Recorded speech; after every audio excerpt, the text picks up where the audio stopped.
이번 시간에는 화폐 가치에 대한 두 번째 시간으로서 화폐 유통 속도에 대한 이야기로 시작해서 인플레이션의 사회적 비용을 좀 더 자세히 살피도록 하겠습니다.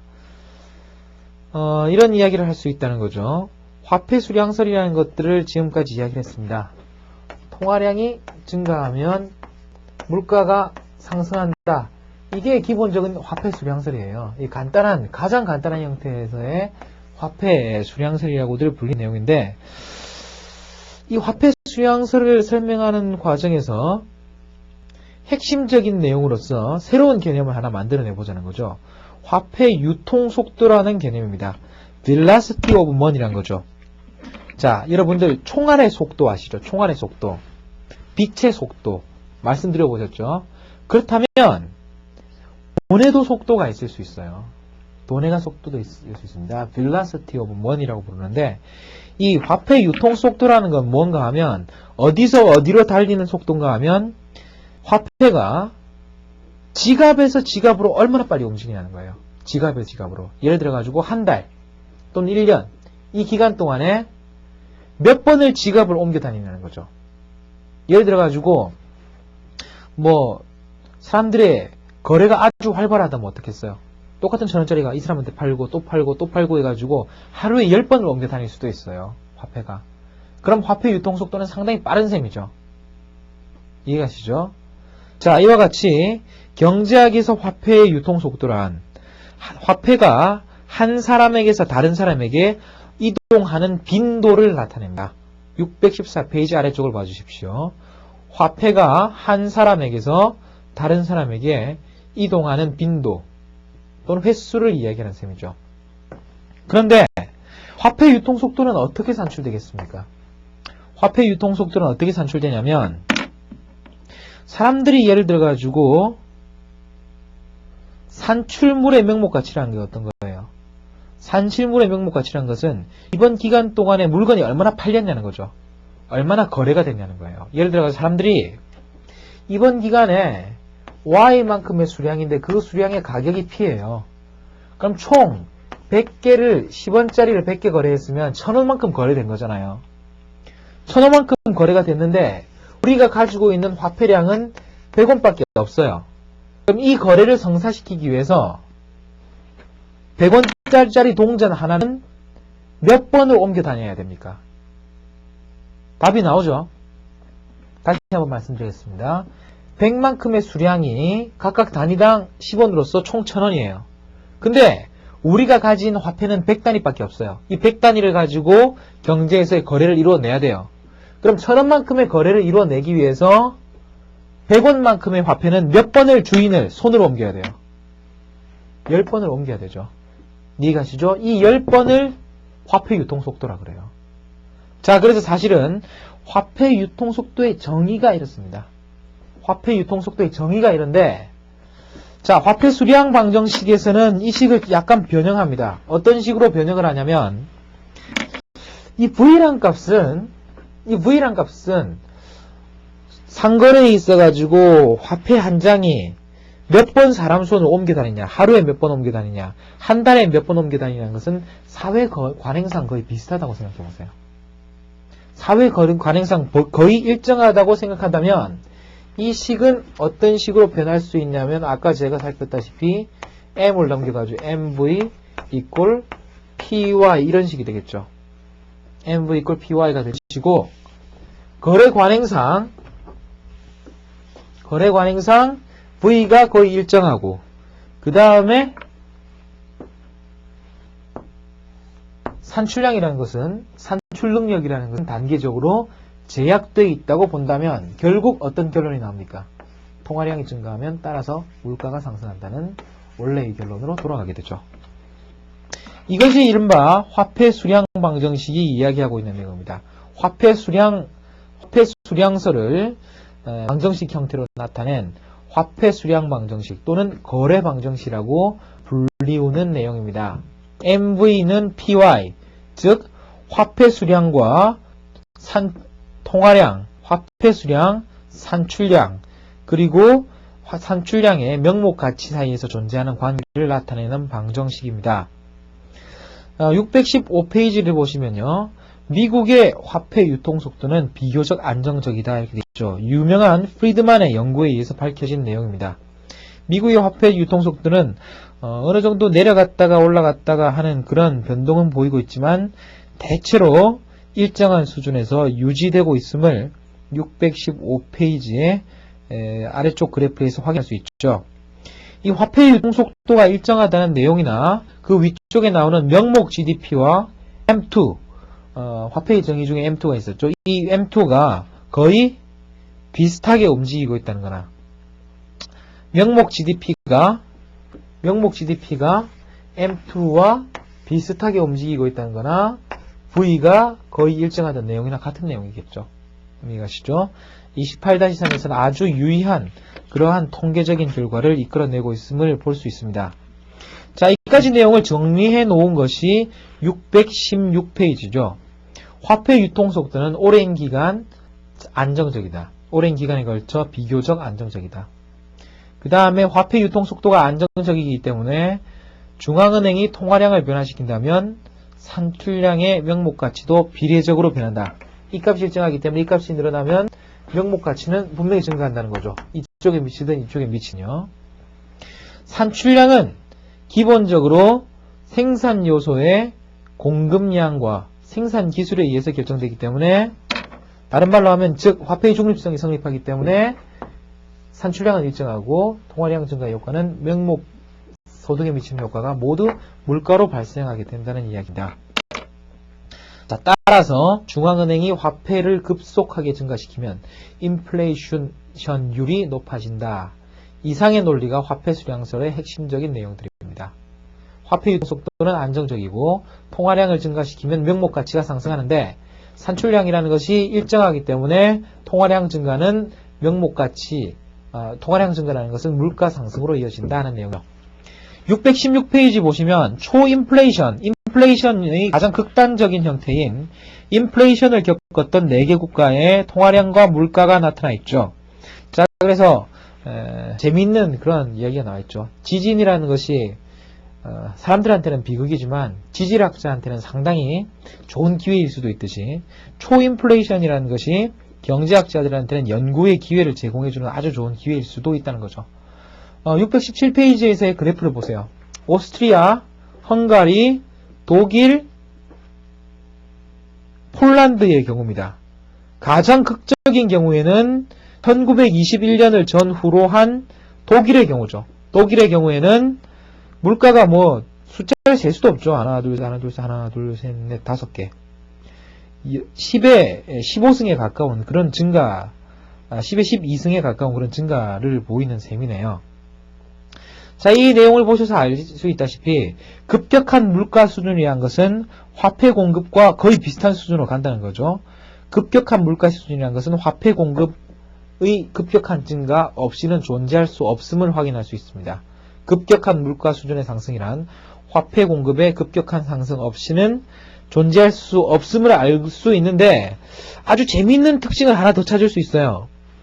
이 4가지 그래프에서 첫 번째 공통점은 뭔가 하면, 물가의 상승이 어디서 왔느냐 할 때 통화량이 증가하는 것으로부터 비롯했을 거라는 것을 확인할 수 있는데,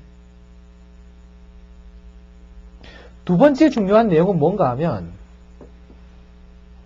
결국 통화량의 증가 없이는 물가가 증가할 수는 없지만, 통화량의 상승 없이 물가가 상승할 수는 없지만, 이 통화량을 상승시키는 것이 또 물가의 상승일 수도 있다는 거예요. 초인플레이션이라는 것이 이것이 서로 이렇게 맞물려 돈다는 거죠. 자, 어떤 과정인가 하면, 사람들은 이렇게 실질 잔고를 일정하게 유지하려고 한다고 했죠. 실질 잔고를 일정하게 유지하려고 하는데, 만약에 물가가 상승하기, 이제 통화를 증발시키고 물가가 상승하기 시작했는데, 사람들이 예측한 것보다 물가 상승에 가속이 붙어가지고 그 다음부터는 통화를 증가시키지 않았는데도 불구하고 통화가 탄력에 의해서 계속 상승할 수 있어요. 그럼 물가가 상승하게 됐다는 것 때문에, 물가가 상승했는데도 불구하고 만약에 통화량을 증가시키지 않는다면 이 값이 하락하게 되죠. 그렇죠? 그렇기 때문에 물가가 상승할 때 통화량을 정부가 늘릴 수밖에 없어지는 이런 역전 현상이 발생해요. 처음에는 통화량이 증가해가지고 물가가 상승하지만 물가가 지속적으로 상승하는 상황에서는 정부가 통화량을 지속적으로 증가시키지 않으면 실질 잔고가 감소하기 때문에 물가가 상승하고 오히려 통화량이 증가해서 물가가 상승하는 경우 원인과 결과를 따지면 그렇게 되겠지만 그런 과정에서는 통화량 증가 때문에 물가가 상승하기 때문에 통화량을 증가시키지 않을 수 없는 그런 정치적 요인들도 존재한다는 거죠. 그런 요인들은 617페이지 내용을 보시면요. 첫 번째, 화폐 공급과 물가 수준은 거의 평행하게 움직입니다. 거기서 알 수 있고, 두 번째, 화폐 공급이 선행합니까? 물가 상승이 선행합니까? 대체로 보면 1922년에 오스트리아의 경우 물가 수준의 상승이 더 큰 폭으로 일어나고 있죠. 그래서 물가 상승이 더 큰 폭으로 일어나 버리니까 통화를 증가시키지 않을 수가 없었던 셈이에요. 이와 같은 과정을 여러분 초인플레이션을 통해서 아주 흥미롭게 발견해 볼 수 있습니다. 그 다음에 이제 인플레이션 조세라는 이야기가 나오는데 그렇다면 왜 정부들이 이렇게 인플레이션을 만들기 위해서 이제 통화를 이렇게 발행시키는가 하는 것인데, 자, 여러분들이 통화를 발행하는 기본적인 효과가 뭐라고 했어요? 통화를 발행하면 사람들이 부자가 됩니까? 개인이 돈이 많으면 부자가 되지만 경제 전체적으로 돈이 많아갖고 부자가 되진 않아요. 만약에 경제 전체적으로 돈이 많아가지고 부자가 될 것 같으면 여러분들한테 모든 사람한테 돈을 100만원씩 나눠준다고 생각해보세요. 또는 모든 사람들이 돈을 꺼내가지고 거기다 동그라미를 하나씩 더 적었어요. 10배씩 부자가 되는 게 아니죠. 10배씩 부자가 되는 게 아니라고요. 그렇듯이 통화량을 찍어낸다고 해가지고 사람들이 부자가 되는 것도 아닌데 왜 통화량을 찍어내냐는 거죠. 그건 통화량을 찍어내면 이른바 인플레이션 조세라는 것이 발생하기 때문이란 겁니다. 자, 정부가 세금을 걷어가지고 재정 지출을 거둘 수도 있잖아요. 그렇지만 돈을 찍어내도 어때요? 정부의 구매력이 되죠. 그 구매력은 왜 발생했냐 하면은 인플레이션을 유발함으로써, 다른 말로 하면 기존의 화폐를 가지고 있는 사람들의 화폐 가치를 조금씩 떨어뜨림으로써 그걸 빨아들여 갖고 여기다가 새로운 화폐를 만들어낸 셈이에요. 새로운 구매력을 만들어낸 셈이에요. 이런 형태의 조세를 인플레이션 조세라고 합니다. 자, 618페이지에 보시면 정부가 통화 증발을 통해 가지고 세입을 증가시키는 것을 인플레이션 텍스라고 한다. 자, 조세를 부과해서 재정을 조달하면은 저항이 크지만 인플레이션 조세는 저항이 크지 않기 때문에 후진국 같은 경우에도 이와 같은 인플레이션 텍스가 많이 발생하고 인플레이션 텍스를 노린 결과 하이퍼 인플레이션으로 연결되는 가능성이 크다는 거죠. 자, 그 다음에 보면 피셔 효과에 대한 이야기가 나옵니다. 자, 그렇다면 화폐 중립성의 원리에 따르면 통화량의 증가는 따라서 인플레이션이 높아지게 되는데 실질 변수는 영향을 못 준다는 거죠. 자, 그렇다면 명목 변수와 실질 변수 간에 가장 중요한 요인 중에 하나로 이야기되는 그러한 실질 이자율과 명목 이자율을 한번 따져보자는 거죠. 한번 생각해 보세요. 실질 이자율이라는 것은 뭐겠어요? 실질 이자율이라는 것은 여러분들이 은행에 10% 이자를 주는 예금에 들었어요. 은행에서 10% 예금을 주는 은행에서 10% 이자를 주는 그런 예금에 들었는데 그 1년 동안 사실은 4% 물가가 상승했어요. 그러면 여러분들이 물가가 4% 상승하면 여러분이 예금해놨던 화폐의 가치는 어떻게 돼요? 줄어들게 되죠. 그렇죠? 그렇다면 실제로는 명목적으로는 10% 이자를 줬지만 구매력에 4% 하락이 있었다면 여러분들이 실제로 받은 이자율, 실제로 받은 수익률은 얼마인 셈이에요? 이 양자의 차이인 6%인 셈이죠. 이해가시죠? 그래서 식을 다시 어떻게 썼냐면 실질 이자율은 명목 이자율 플러스 인플레이션. 좀 더 간단한 식으로 i는 로 플러스 파이 이런 식으로들 많이 쓰죠. 이것이 이른바 피셔 효과라는 겁니다. 인플레이션율이 상승하면은 실질 이자율과 명목 이자율 차이에서는 죄송합니다. 죄송합니다. 이게 실질 이자율이고 명목 이자율, 인플레이션율이니까 여기서 실질 이자율은 명목 이자율 마이너스 인플레이션이 돼야 되겠죠. 그래서 이쪽이 명목 이자율이고 이게 실질 이자율, 이게 인플레이션이 되는 셈이죠. 이해가시죠? 자, 명목 이자율은 실질 이자율과 인플레이션율의 합이다. 또는 인플레이션이 발생하면 명목 이자율과 실질 이자율 간에는 이만큼의 차이가 난다. 인플레이션의 발생으로 인해서 실질 이자율은 명목 이자율보다 낮아진다. 이런 관계를 나타내는 것이 이른바 피셔 효과예요. 자, 그렇다면 한번 생각해 보세요. 만약에 사람들이 물가가 상승할 거라고 예측을 해요. 물가가 상승할 거라고 예측하면 이질은 어떻게 되겠습니까? 자, 여러분들은 이런 이야기를 했을 때 구분을 해서 답을 해주셔야 된다는 거죠. 물가가 상승할 것이라고 예측을 했을 때, 물가가 상승할 것이라고 예측했을 때, 이자율을 만약에 명목 이자율이라고 생각하면 어떻겠습니까? 그건 상승한다가 답이에요. 근데 만약에 실질 이자율이면 어떻겠어요? 변화가 없거나 하락한다예요. 단기적으로는 약간 하락을 했다가 장기적으로는 명목 변수만 변하고 실질 변수는 일정하게 유지돼야 되니까요. 이해가시죠? 자, 그래서 여기서 여러분들은 다시 한번 확인할 수 있습니다. 화폐의 변화로 인한 인플레이션은 단기적으로는 실질 이자율에 영향을 줄 수 있지만 장기적으로는 실질 이자율에 영향을 줄 수 없다. 다시 한번 화폐의 중립성이라는 것은 단기에는 성립하지 않고 장기에는 성립한다는 내용을 확인할 수가 있죠. 619페이지에 보시면 아래쪽에 인플레이션율과 명목 이자율이 변하는 내용이 보여 있습니다. 약간의 차이를 보이긴 하지만 인플레이션율과 명목 이자율은 상당히 비슷한 그런 변화를 보여줌을 확인할 수 있고, 이를 통해서 인플레이션이 상승한다면 명목 이자율이 상승한다는 피셔 효과가 성립한다는 것을 다시 한번 확인할 수 있습니다. 자, 그렇다면 과연 이와 같은 인플레이션이 발생할 때 이 인플레이션이 발생함으로써 문제가 되는 것들은 뭐겠어요? 이른바 인플레이션의 비용은 무엇이겠습니까? 인플레이션의 비용은 뭔가 하면요, 맨 먼저 사람들이 이야기하는 것이 구매력의 하락이에요. 인플레이션이 발생하면 내가 100만 원을 벌고 있는데 물가가 상승하면은 내가 버는 돈이 줄어들지 않느냐. 그렇기 때문에 인플레이션은 나쁜 것이다. 이렇게 이야기할 수 있어요. 그렇지만 이거는 맨큐 교수는 틀린 이야기라고 이야기하고 있습니다. 그렇다면 보세요. 물가가 상승한다면, 사람들이 받는 금액이 줄어든다면 물가가 상승하면 모든 사람이 가난해집니까? 통화량이 변했을 때 모든 사람들이 가난해져요? 그런 거 아니라고요. 이해가시죠?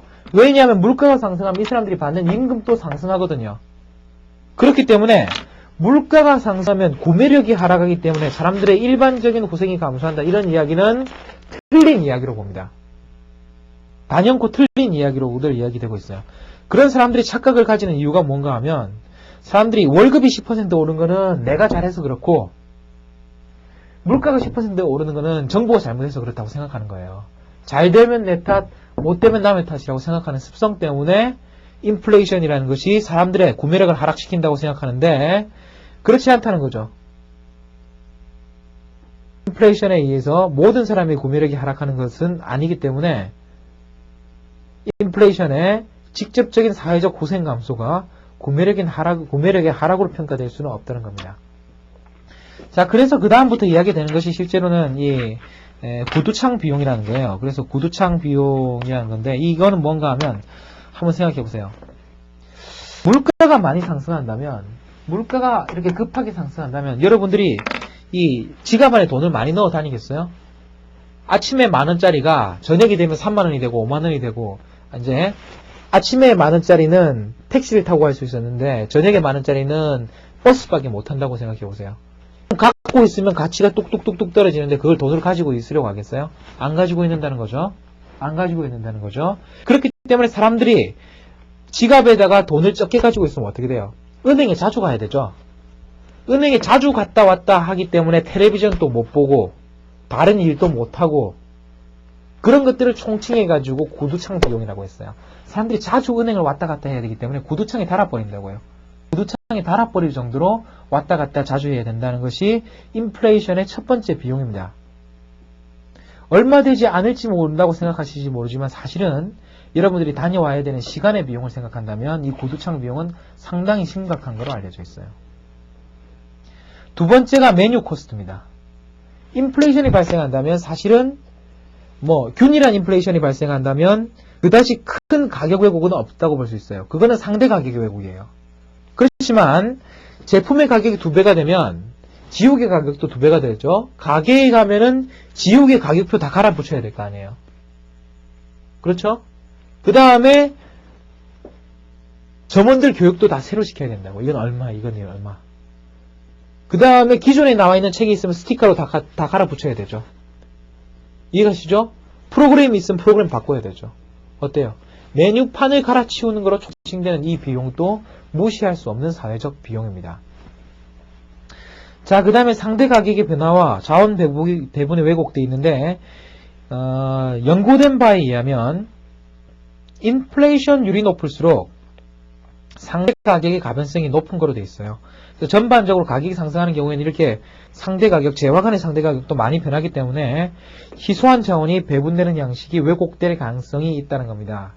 자, 그래서 623페이지에 보시면 소비자들의 의사결정에 왜곡이 초래되고 따라서 시장이 자원을 최선의 용도로 사용될 수 있도록 못하게 한다. 이렇게 되어 있죠.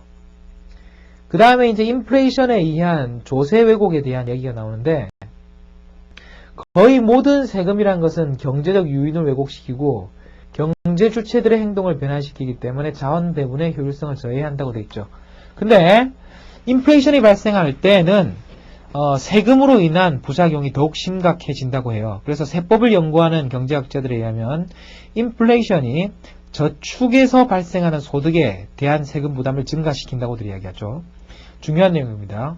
세법을 연구하는 이 경제학자들은 인플레이션이 저축에서 발생하는 소득에 대한 세금 부담을 증가시킨다고 이야기를 하죠. 자, 이런 내용이에요. 423페이지를 봐주십시오. 예를 들어서 물가가 안정적이라면, 예를 들어서 인플레이션율이 0이라면 4%에 대해 가지고 명목이자율도 4%이기 때문에 25%의 세금을 부과하더라도 세후 이자율은 3%로 유지될 수 있죠. 하지만 인플레이션이 8%인 상황에서 만약에 실질 이자율이 4%였다면 명목 이자율이 12%고 만약에 25%를 이 중에서 떼고 난다면 세후 실질 이자율은 1%밖에 안 된다는 거예요. 자, 이 내용입니다. 따라서 실질 이자율이 일정하다 하더라도 명목 이자에 대해서 과세가 되어 있는 형태, 명목 이자에 대해서 과세가 되어 있는 지금의 이러한 과세 체계는 저축을 줄이는 효과가 발생하게 된다는 거죠. 624페이지까지의 내용입니다. 따라서 이와 같은 내용을 없애기 위해서는 물가의 연동제, 따라서 물가가 변하면 세율도 조정해주는 이런 체계를 가면 좋겠지만 너무 어려운 일이란 거죠. 그래서 가뜩이나 복잡한 세법이 더 어려워질 수가 있다. 이런 내용입니다. 그 다음에 혼란과 불편이라고 되어 있어요. 그래서 여러분 생각해 보세요. 인플레이션이란 거는 아까 36인치 자를 올해부터는 18인치로 쓴다. 이렇게 이야기했을 때 사람들이 초기에 막 혼돈스럽다고 말씀드렸죠. 센치를 쓰다가 다음에는 인치를 쓰다가 자를 썼다가 척을 썼다가 그렇게 한다고 생각해 보세요. 여러분들 그 배운다고 힘들고 쓸 때마다 혼동스러울 거 아니에요. 이 사회적 혼돈, 가격 체계에 대한 사회적 혼돈이라는 것이 큰 문제일 수 있습니다. 그 다음에 예상치 못한 인플레이션이라는 것은 사회적인 부를 사람들의 능력, 필요와 무관하게 분배시킨다는 거죠. 어떤 경우가 있겠습니까? 채권자와 채무자 간의 문제가 있습니다. 똑같은 100만원의 빚이 있는데 물가가 상승하면 어떻게 돼요? 그 100만원의 빚이 싸지는 거죠. 채권자로부터 채무자로 이제 구매력을 이전시키는 경우가 발생합니다. 그 다음에 또 하나의 효과는 무언가 하면요. 자산소득을 가진 사람과 근로소득을 가진 사람을 생각해 보세요. 자산소득을 가진 사람은 물가가 상승하면 바로 자산의 증가를 가져오죠. 그렇기 때문에 직접적으로는 소득 증가를 갖지만 근로소득을 가진 사람은 약간 시차를 겪겠죠. 그 다음에 재산소득의 증가와 임금의 증가폭을 따지자면 재산 소득의 증가가 더 많은 경우가 많아요. 따라서 소득의 분배에 있어서 많은 문제를 일으킨다는 거죠. 그 다음에 평균 인플레이션이 높을수록 인플레이션율이 더 변덕스럽고 불확실하다는 사실. 자, 예를 들어가지고 4%에서는 인플레이션율이 아주 안정적이었지만 8%가 되면은 평균적으로는 8%이지만 6%에서 10% 사이를 왔다 갔다 한다고요. 이와 같이 인플레이션이 불확실하다는 사실들이 사람들로 하여금 가격에 대한 예측을 정확하게 못하게 만든다는 거죠. 그렇기 때문에 이를 통해서 사람들이 제대로 투자, 저축, 그 다음에 재화에 대한 생산을 선택하지 못함으로써 사회적인 문제가 발생할 수 있다는 겁니다. 자, 그래서 높은 인플레이션으로 인한 비용을 부담해야 할 뿐만 아니라 예상치 못한 인플레이션으로 인한 부의 자의적인 부분에는 상당히 주의를 해야 될 것입니다. 이 책에 지금 인플레이션의 비용이 이렇게 자세하게 나와 있는데 여기서 7가지 내용 맨 처음부터 다시 한번 보시면요. 구매력의 하락이냐 아니라 그랬어요. 그 다음에 진정한 비용은 구두창 비용, 메뉴 비용, 상대 가격의 왜곡, 조세 왜곡, 그 다음에 혼란과 불편, 그 다음에 부의 자의적인 분배입니다. 이 내용은요. 국내 어느 교과서보다 지금 이 책이 훨씬 자세하게 잘 나와 있어요. 하기 때문에 인플레이션 부분은 지금 이 교과서에 나와 있는 내용들 여러분들이 수험을 여러분이 준비하실 때까지 자세히 잘 봐주시기 바랍니다. 626페이지에 보니까 아주 재미있는 내용이 나와 있더라고요. 여러분 오즈의 마법사라고 할 때 오즈가 무슨 뜻일까 하고 생각을 해보셨는지 모르겠는데 오즈가 그게 온즈의 준말이에요. 원래 온즈의 준말이어서 미국 통화정책에 대한 그런 하나의 우화였다는 이야기를 교과서에 해놓고 있습니다. 그래서 농부가 허수아비로 산업노동자가 깡철로 그 다음에 그 당시에 은화주조를 강조하던 그러한 그 대통령 후보를 그 사자로 이렇게 이야기를 해가지고 결국 은화주조만이 미국 경제를 살릴 수 있다는 이야기, 그게 오즈의 마법사의 이야기래요. 그래서 여러분 듣고 보니까 그럴듯하죠. 근데 원래 그렇게 써진 거래요. 그래서 걸리버 여행기는 영국 의회의 그 정쟁 그거를 빗대어 가지고 이야기한 거라고 하더라고. 오즈의 마법사는 이렇게. 자, 그래서 도로시가 그 자기가 신고 있던 은구두에서 마법의 힘을 찾아냈다 하는 것이 은화 주조를 통해 가지고 미국 금융의 그러한 이 금융으로 인한 불황 사태 이런 것들을 막아낼 수 있었던 거라고들 그렇게 생각을 합니다. 결국 은화 주조론자들이 논쟁에서는 졌다고들 그렇게 이야기를 해요. 그렇지만 그 사람들이 바라던 통화 공급은 결국 이루어졌죠. 그래서 금광업자들이 알라스카에서 금광을 발견하고 그 다음에 여러 군데에서 금들이 발견되면서 금본위 제도를 사용하고 있던 나라들의 통화 공급이 늘어나고 따라서 물가가 상승함으로써 다시 농부들이 빚을 갚기 쉽게 되었다. 그래서 이제 허수아비하고 다들 잘 살게 되었다는 이야기가 되는 거죠. 자, 그래서 장기적으로 인플레이션에 대적하는 길 하는 내용이 이제 628페이지에 나와 있습니다. 그래서 모든 경제학자들이 인플레이션 연동 채권이라는 것을 지지하고 있습니다. 이 인플레이션 연동 채권이라는 것이 없다면 사람들은 인플레이션이 발생할 때 지속적으로 화폐 가치의 하락을 겪을 수밖에 없다는 거예요. 그래서 사람들의 노후 생활을 위해서라도, 사람들의 합리적인 저축을 위해서라도, 합리적인 투자를 위해서라도 인플레이션 연동 채권이라는 것은 반드시 있어야 될 것이라는 그런 이야기가 629페이지에 나와 있습니다. 자, 이번 시간에는요, 여러분들이 인플레이션의 원인과 그 사회적 비용에 대해서 연구하였습니다. 특히 인플레이션의 그 사회적 비용에 대해서는 많은 오해가 있고, 그 다음에 실질적인 인플레이션 비용은 여러분들이 생각하지 못하던 곳에 숨어 있다는 것을 보실 수가 있었습니다. 자, 인플레이션의 원인은 불명하지만 비용이라는 것은 상당히 까다로웠었고요. 따라서 인플레이션이라는 것이 사회에 이와 같이 큰 영향을 미치는 것을 고려하더라도 통화량을 조절하고 있는 중앙은행, 그리고 중앙은행의 의사결정이 민간의 경제에 미치는 효과가 얼마나 강한지를 이번 장의 논의를 통해서 여러분들은 알 수 있었을 것입니다.